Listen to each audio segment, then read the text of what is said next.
After the inspection of the guard of honor, the Prime Minister shall move. तर पंतप्रधान नरेंद्र मोदी हे लाल किल्ल्यावर दाखल झालेले आहेत. त्यांचा ताफा दाखल होताना आपण या दृश्यांच्या माध्यमातून पाहू शकतो. काहीच वेळात पंतप्रधान नरेंद्र मोदी हे ध्वजारोहण करतील आणि त्यानंतर देशाला संबोधित करतील. पंतप्रधान नरेंद्र मोदी देशाला काय संदेश देतात याकडे सर्वांचेच डोळे लागलेत, सगळ्यांचेच कान लागलेत. आणि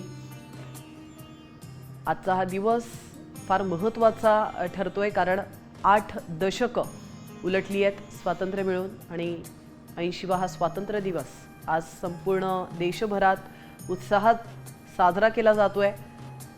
देशातच नाही तर देशाच्या बाहेर असलेले जे भारतीय आहेत, जे आपल्या उदरनिर्वाह करण्यासाठी शिक्षणासाठी बाहेर जात असतात, ते त्या देशामध्ये आपला भारताचा आजचा स्वातंत्र्य दिवस साजरा करतात.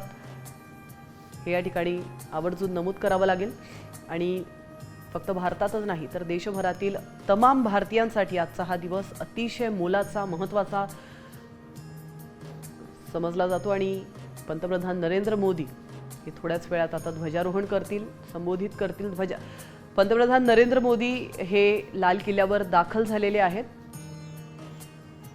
आणि थोड्याच वेळात ते जनतेला अभिवादन करतील आणि ध्वजारोहण करून संबोधनाला सुरुवात करतील. तर पंतप्रधान नरेंद्र मोदी यांच्या हस्ते 13व्यांदा ध्वजारोहण केलं जाणार आहे. मोदी लाल किल्ल्यावर दाखल झालेले आहेत. मोदींना गार्ड ऑफ ऑनर दिला जाईल आणि त्यानंतर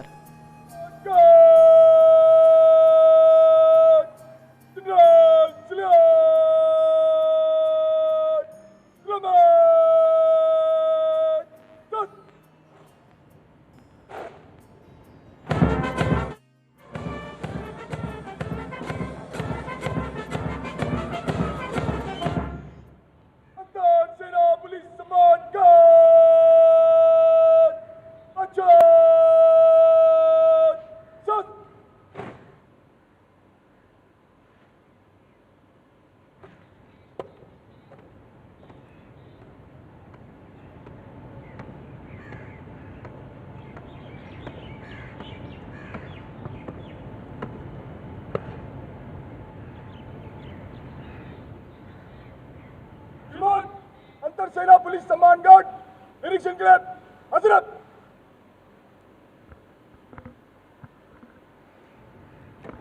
गार्ड कमांडर द्वारा माननीय प्रधानमंत्री महोदय से सलामी गारद के निरीक्षण का अनुरोध और उसे स्वीकार करके वे सलामी गारद की ओर बढ़ रहे हैं।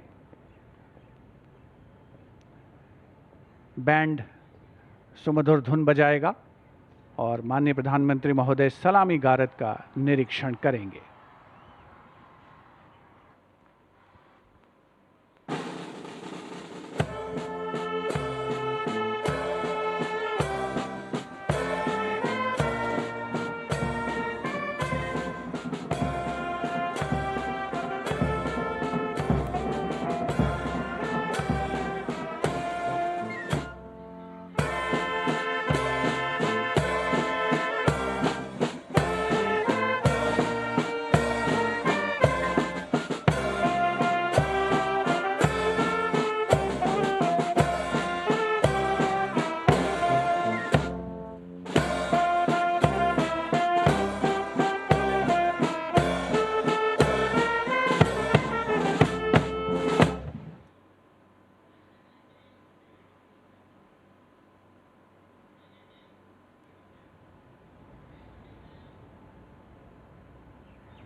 The guard of honor complete, the Prime Minister walking swiftly towards the rampart of the Red Fort, where he will be greeted by Raksha Mantri Shri Rajnath Singh, Raksha Raj Mantri Shri Sanjay Seth, Chief of Defence Staff Narendra Modi यांना General guard N. Of honour दिलं गेलेलं आहे आणि यानंतर ते ध्वजारोहण करण्यासाठी राष्ट्रध्वजाकडे जात असतानाची ही दृश्य आपण पाहतोय. पंतप्रधान नरेंद्र मोदी 13व्यांदा ध्वजारोहण करतील. नवी दिल्लीतील लाल किल्ल्यावरून पंतप्रधान नरेंद्र मोदी हे ध्वजारोहण करतील. आताची थेट लाईव्ह दृश्य आपण पाहतोय लाल किल्ल्यावरून. ध्वजारोहण होईल, राष्ट्रगीत गायलं जाईल आणि त्यानंतर राष्ट्रीय गीत वंदे मातरम हे देखील आज पहिल्यांदाच लाल किल्ल्यावरून गायलं जाणार आहे. त्यामुळे आजचा हा दिवस अतिशय उत्साहाचा आणि महत्त्वाचा आहे. 80वा स्वातंत्र्य दिन, स्वातंत्र्याचे 8 दशकं आणि त्यानंतर संपूर्ण देशभरात संचारलेला हा उत्साह.